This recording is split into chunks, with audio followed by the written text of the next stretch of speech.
the technology works, quote unquote. What we have to figure out now is how to use it. We can use it in a Turing trap to try and replace human beings, and great, good luck. Or we can have human not in the loop, where the AI takes off work from the human, but we're essentially having the computer do things that a human had to do, and it was repetitive and wasn't exactly adding medical care or healthcare.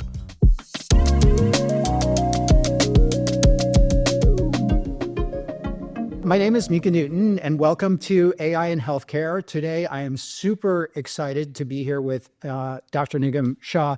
Nigam is a professor at the Department of Biomedical Data Science at Stanford and chief data scientist of Stanford Healthcare, and a co-founder of an AI-powered company called Atropos Health.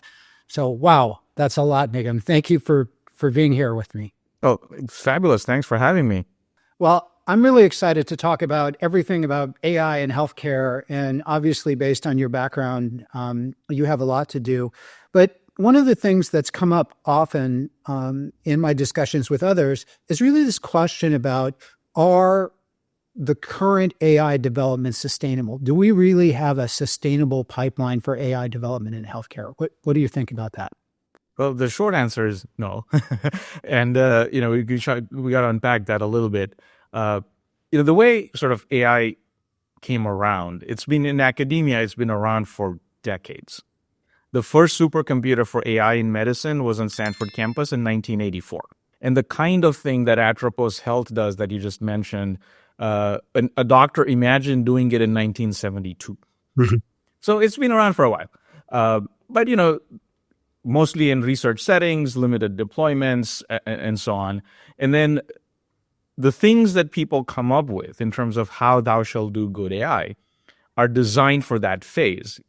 And now, I'm sure you and others know that the steps that get you from 0 to 1 are very different from those that get you from 1 to 10, and are very different from those that take you from 10 to 100. And so what's happening is that procedures, rituals, behaviors that we honed in academia to go from 0 to 1 are being applied to go from 1 to 10. And so concretely, if you follow all the great guidance on how thou shalt build and validate a good classifier, and I did a review on that with a student several years ago, there were like 220 pieces of guidance on how thou shalt build a good model. About half of them are about the model, and practically nothing on how to evaluate utility, for example. And if you followed all of that, a single model would cost you anywhere between 6 to 10 years and about $28 million to build and validate and prove that it works. Mm-hmm. We can't sustain that. There's 123 residency and fellowship programs on our Stanford campus. I'm sure other universities have similar. And if one person in every discipline wanted to build and validate one model at that level of burden and cost, we just can't afford it. AI is supposed to reduce healthcare costs. And so the point is that we as a community have to figure out that, all right, the 0 to 1 got us to the proof point that, yeah, these things kind of seem to work and will help, but what are the behaviors and setups and rituals we need to go from 1 to 10 and 10 to 100? So is part of what you're talking about here kind of the regulatory framework? I understand almost in many ways the history, like we've grown up and AI has been, since the very beginning of my career 25 years ago, it's been a topic of one sort or another in machine learning models and algorithm development, et cetera. And I think the scientific and methodological evaluation of these models, and I always think of the model bake-offs that we had in different areas. One of the things I worked on were models in diabetes and cardiometabolic disease, and we had bake-offs with competitors and a national symposium to compare models to each other. But if we're talking about healthcare, and to your point, being really efficient about the delivery of the model to the patients, does that mean we need to rethink what that framework is? To just many of these rules not apply, or do different rules apply? I think it's not just about regulation. It's a great question. So, for example, imagine driving. Mm-hmm. Personal transportation using automobiles, like that narrow part of driving. Okay, it's great to build a car and have its engine tested and all of that. But in order for people to safely drive around, and my 16-year-old just got his driver's license, so I'm very into it right now. There's some federal standards like EPA, National Transportation Safety Board.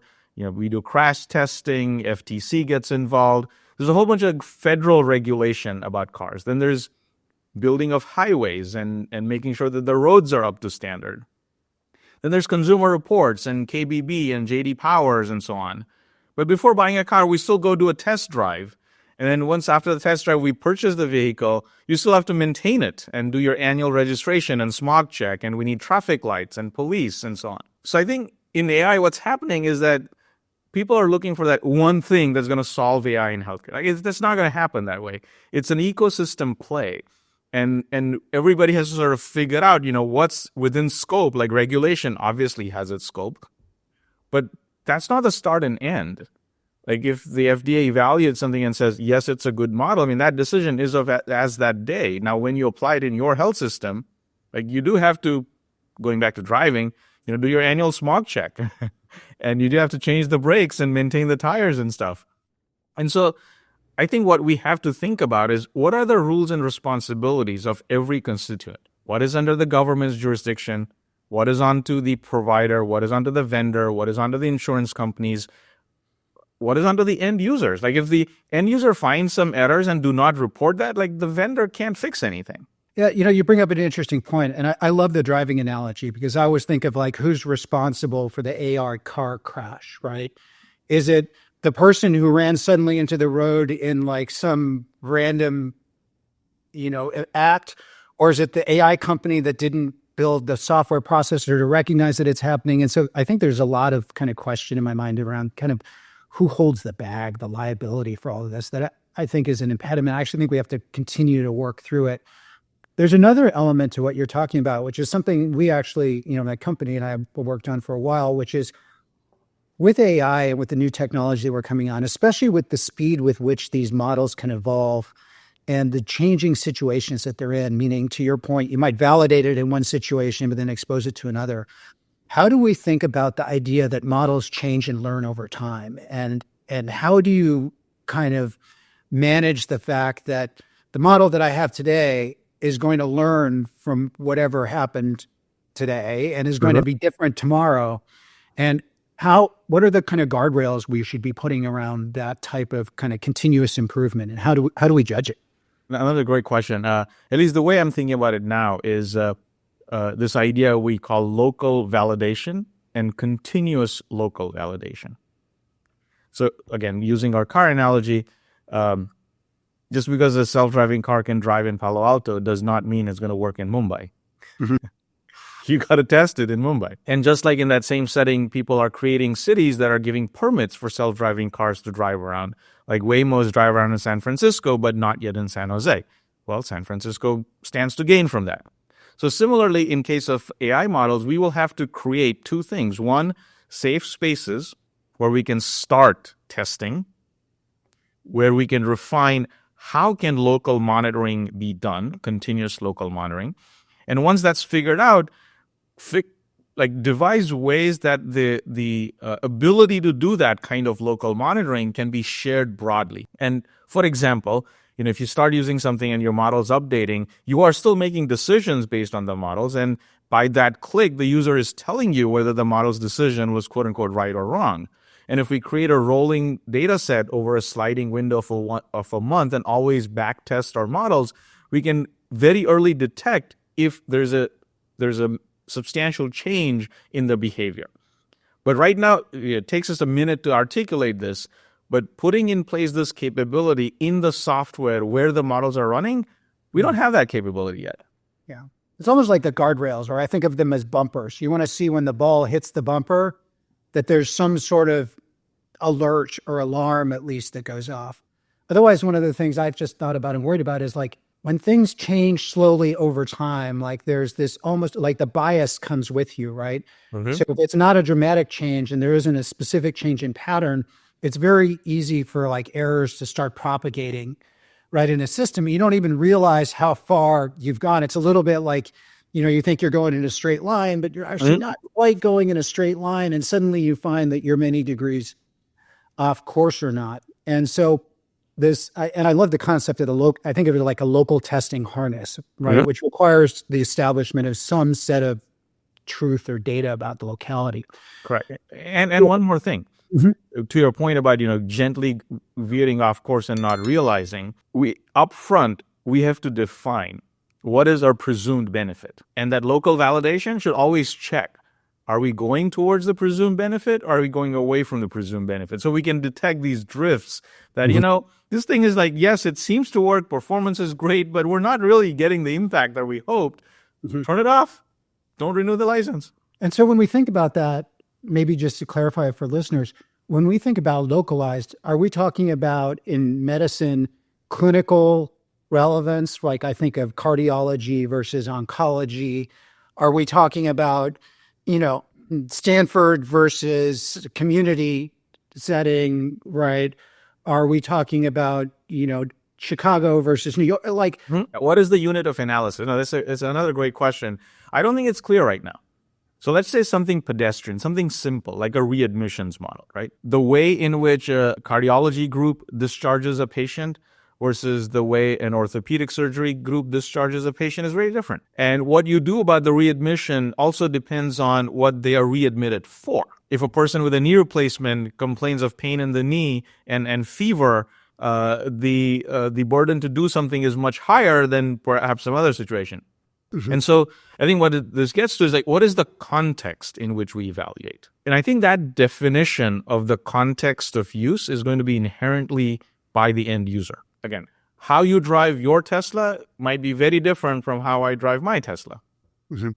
And that context affects the wear and tear, the behavior of the vehicle, and all of that. And so while it's tempting for everybody to aspire that, can't we not have like one validated readmission model that works everywhere? I don't think that's going to happen. I don't think it's even reasonable, because who is going to do what based on the model output is inherently a local decision.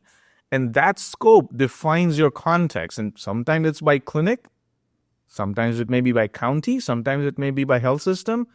Sometimes it might be based on like other concerns that like the business unit that is doing it. And maybe the same clinic has two practice groups working in it, and they have two different business models and hence two different workflows. I think you're making a really interesting point here, that it's kind of like the eye of the beholder, in this case, the clinical eye, right, of the experts who are working on a particular use case. And I think this really sets us up for another question, which is how do you evaluate AI's impact on patient care specifically? Because at the end of the day, if we're involved in healthcare, it should be, health care, like the care of the patient, and the utility, right, should be in the impact of these models. So how should we be thinking about that impact measurement? What is the sensitivity there? So, I mean, again, we don't have as a community, not fully sorted this one out yet, but on our campus, we employ a procedure we call a firm assessment. For fair, useful, reliable models. And what it is essentially, you could think of it as a game of 20 questions. As you ask up front, like, what do you expect or hope to achieve by using this model? Who's going to act based on the model output? Do they have an incentive to act? Do they have the time to act? Assume they followed and on the model's recommendation, like, what effect do we hope to achieve? How often is it the case in the past? What assumptions are we making about the successful completion of whatever intervention that we're going to make? So we ask a whole bunch of questions. We can run a little simulation and then get an estimate that, look, based on all of these things, the expected benefit is in this range. And we write it down. And then when you deploy that thing, you can then monitor, like, are we within range? Are we completely outside of range? Are we not getting anything? And so we use this form assessment, which is itself embedded in a larger rhythm of life, which we call a responsible AI life cycle. And the gist there is, you don't want this kind of an assessment thing to be its like own little ivory tower where you go and pay your $5 and move on. It has to be in your organizational rhythm. And so most places have sort of standard processes by which how you will get permission, how you deploy something, and so on. So we inject it into that. And at the same time, we don't want to do this for everything. Like if the model is about improving the spell checker in my word processor, like, do I really need to spend so much time on it? Like, just try it. If you don't like it, turn it off, right? Right. And so there's that judgment involved in what is it that would need this level of rigorous assessment as well. It leads me to a question that I've been thinking a lot about because I don't think that there's an answer, which what are the benchmark standards, right? So We don't again, have any. We don't right. have any. So let's build on that a little bit. So right now, everybody's talking about large language models and how they're going to change everything. Fine. Um, we did a little survey where we looked at about 520 papers, 519 to be exact, of studies people had done using a language model to do a medical task. And we asked 5 questions of every paper. What is the data that you're using? What is the medical task or healthcare task you're doing? What is the language task that you're doing? What's your metric of evaluation? And who did the study? Which discipline? 5 things. 95% of those published papers were not even using real EHR data for their evaluation. I was like, okay, do I trust anything? The majority healthcare task was something we euphemistically called enhancing medical knowledge, aka answering USMLE questions.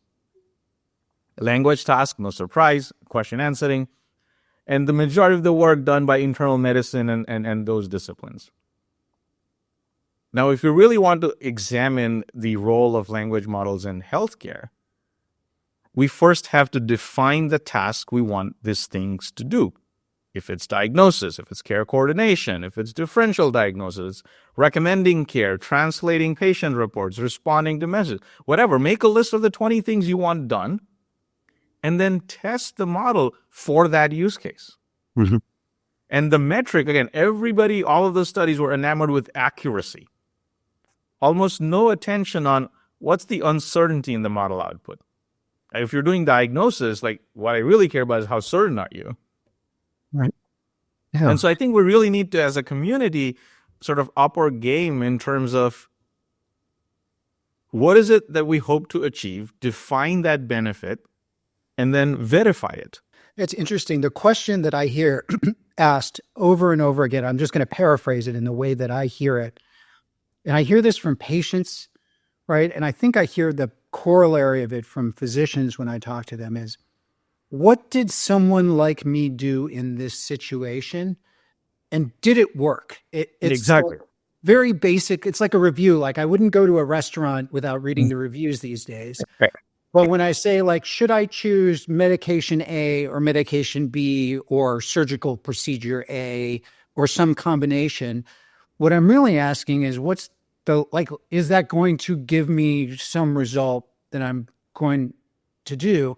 And it leads to this idea of what is working, right? And this is kind of like where I get to the benchmark. Well, maybe I think it works, but it's a poorer result than anybody else got. Like that's not part. So how do we start thinking about comparison? If all these models were poor, like how would you even start to compare one against the other, right? And start to actually move the field forward in that? Yep. So a couple of ideas there, particularly as relates to language models. They only answer based on what they have seen. They have not seen your and my medical record. And so if I ask what happened to patients like me, it's going to answer based on Reddit, New York Times, PubMed, whatever, right? Oh. And so first we have to see, is the task even sensible to propose to a language model? So again, you had mentioned Atropos in the beginning.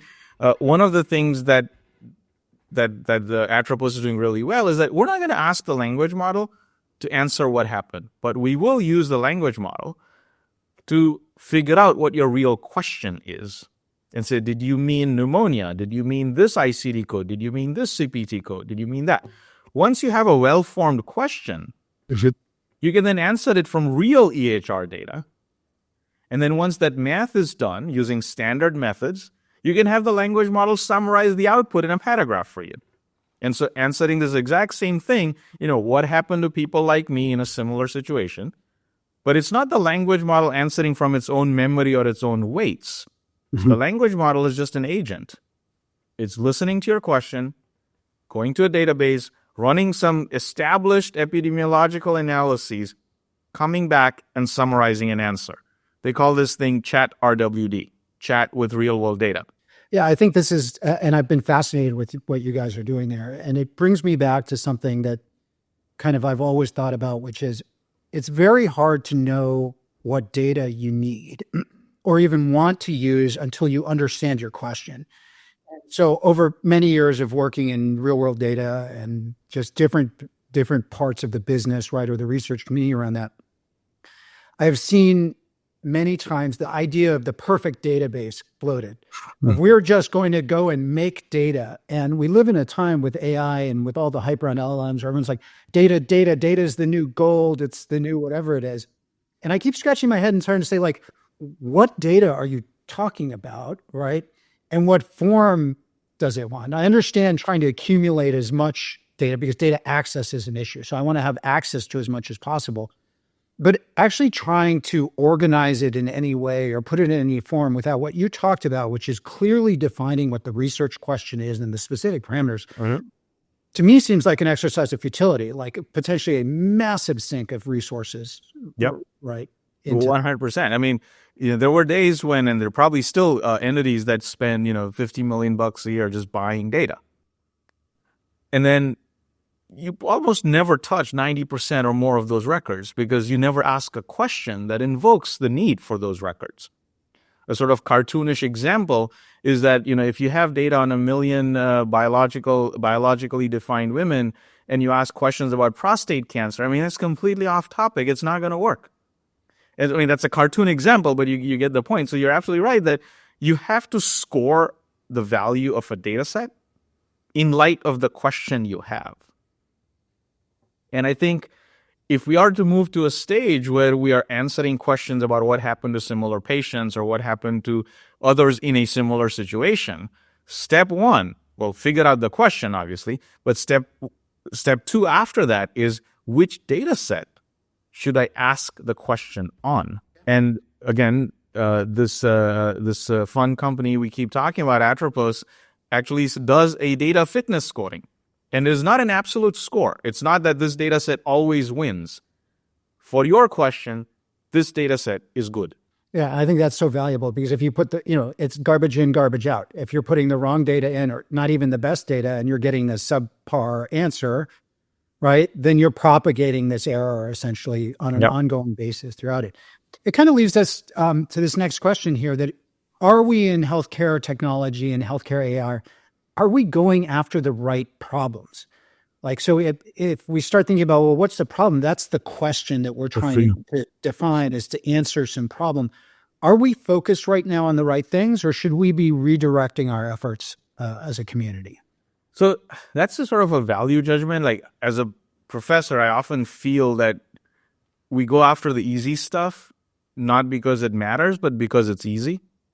So concrete example, I mean, so many groups using language models to say respond to patient messages. Mm-hmm. Everybody went in saying, oh, it's going to save us time. Well, guess what? There's studies out there saying you don't save time. And there's studies from, say, UC San Diego showing you actually spend 22% more time. And so in my mind, I think, again, it comes back to like how we define the goalpost, how we define what is it we're trying to accomplish. And right now what I see is there's this mad dash for efficiency and productivity gains, which, to paraphrase another professor here, Eric Brynjolfsson, it's falling into the Turing trap. We're imagining using AI to do things a physician already knows how to do. Like we know how to respond to a patient message. All right, now let's have AI do it for me. But what we're not doing is imagining whole new ways of doing things now that we have AI. Mm-hmm.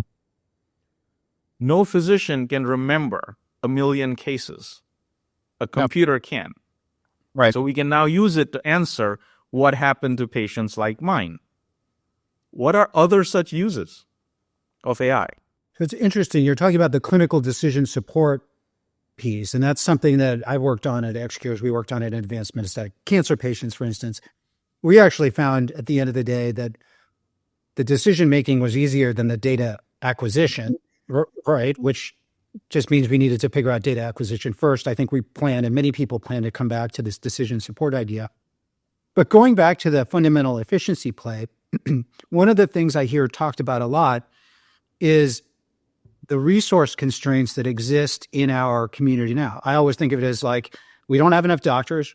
We don't have enough nurses and support staff. We actually don't have enough facilities or equipment. And the population is aging, and in general, the health quality is going down. So and costs are going up. So we have like this perfect storm of every bad thing you could possibly imagine happening simultaneously at the same time.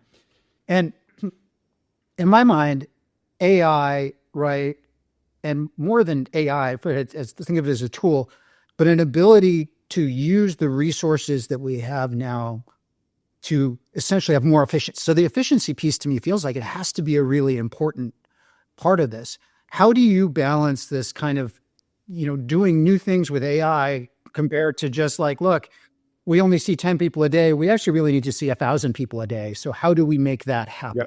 Yep. So let me try and address that. So let's start with the efficiency piece. Access is a problem, one of the topics you mentioned. Now let's go to the narrow example. Let's say I'm a doctor. I'm seeing 10 patients a day, and I have to do all of this late night work called pajama time from 9 p.m. to 10 p.m. Now I get AI. In-basket response, DAX for or a DAX nuance for transcription or a bridge or what have you. And my 9 to 10 work is gone. Am I going to see new patients between 9 and 10? So access is not going up.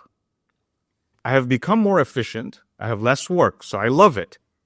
But from a health system standpoint, we're spending more money on technology for the exact same 10 visits. So if you just do the math, productivity has actually gone down because we're putting in more resources to get the same output. And so often what I see is that this Turing trap behavior of using technology to do what we already know how to do, we're essentially paying off debt and calling it profit. Like, no, that's not how it works.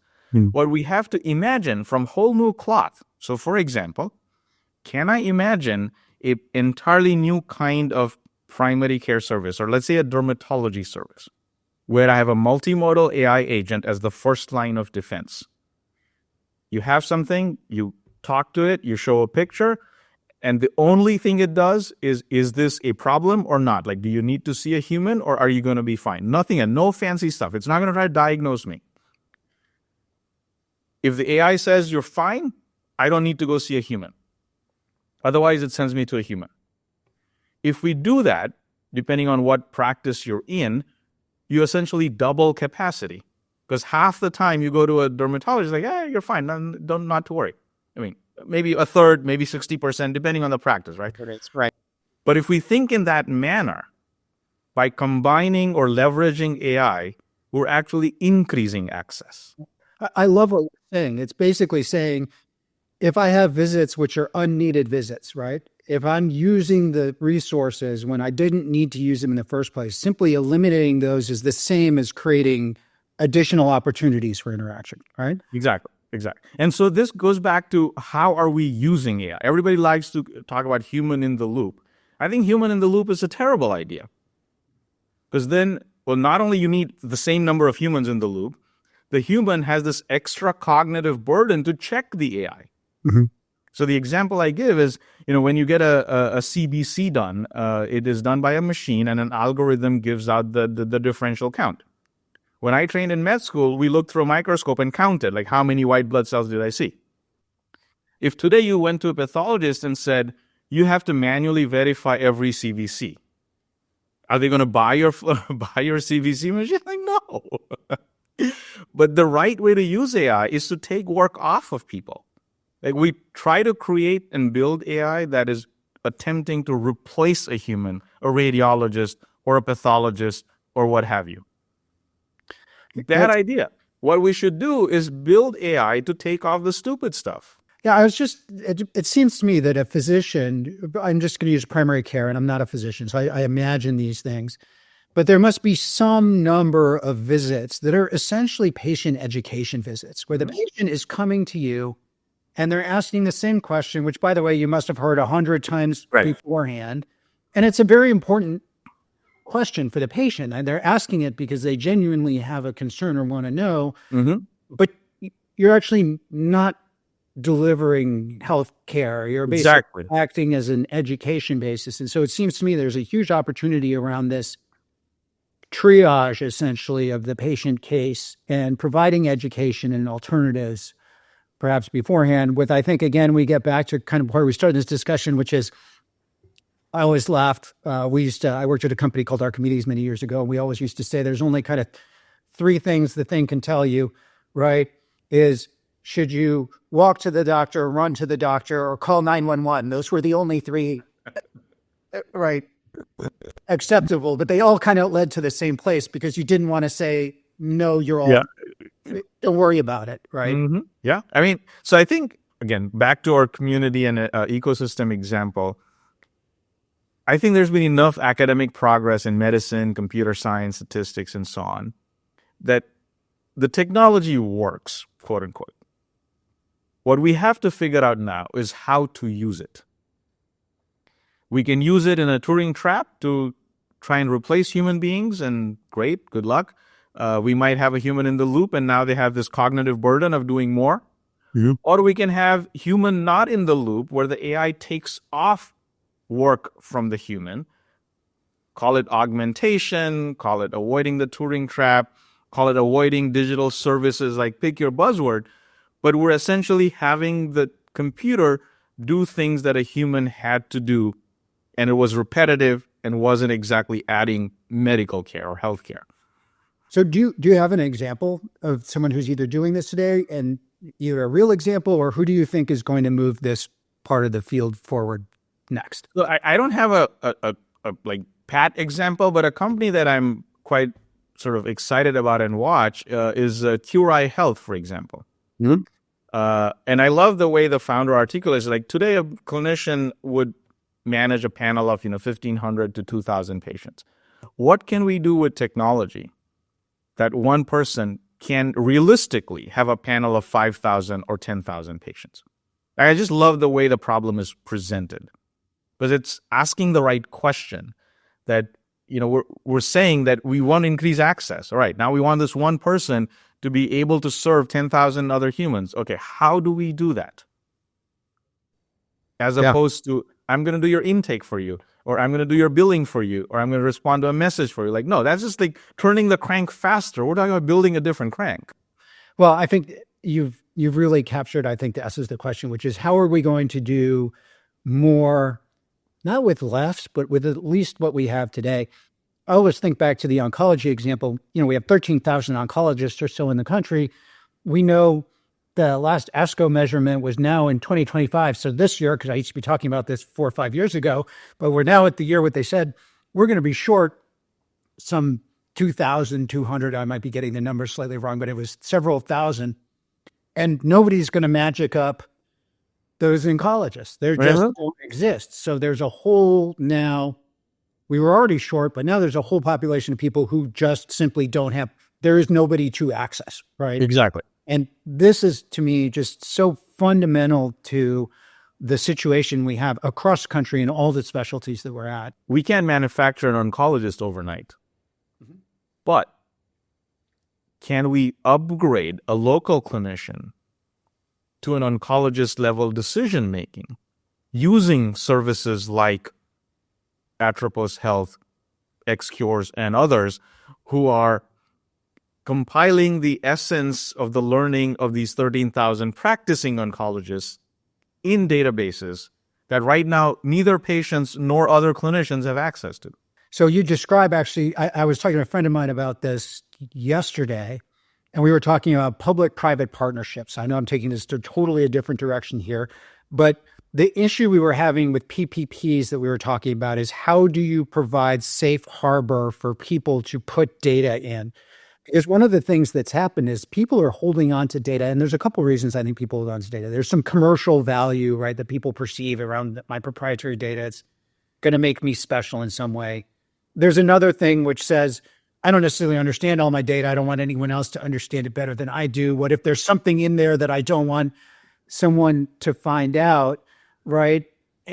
And there's this kind of interplay here where I think what's really changed, and I'll use an example here. If you think about what changed in the internet, right? The internet made the requirement for point-to-point pre-established connectivity go away. We suddenly had a network where anybody could talk to anybody, and we had to invent technology and rules and security platforms and encryption, and all of these tools had to be invented. We haven't thought that way in medicine. We still have Stanford and UCSF and MD Anderson, right? And some local clinic and some expert private practice concierge physician who's done it. We haven't built the knowledge networks that we're going to need to do this.